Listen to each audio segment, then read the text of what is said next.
Hello everyone. जैसे कि मेरा नाम अमृता कुमारी है। मैं एसबीज प्राइवेट लिमिटेड कंपनी में काम करती हूँ और मैं आज आप लोगों को एक न्यू प्रोडक्ट का रिव्यू लेके आई हूँ जो है, ये देखिए, एसबीज का पैन रिलीवर। ये है pan reliever roll on zone, ठीक है। ये क्या है? ये लिगामेंट है।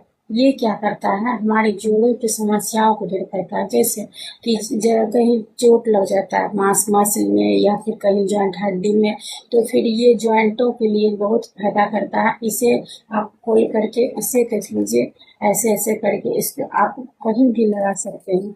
जैसे ये जोड़ हुआ, ये जोड़ हुआ, ये मसल हुआ। मसल में भी काम करता है और जॉइंटिंग में तो बहुत ज़्यादा काम करता है। कहीं बच्चे भी खेलते थे, कहीं गिर जाते हैं तो उसे चोट लगता है, बड़े को भी चोट लगता है। तो ये हमारे बहुत बेनिफिट करता है, बहुत फायदा देता है। अगर आप लोग को भी चाहिए तो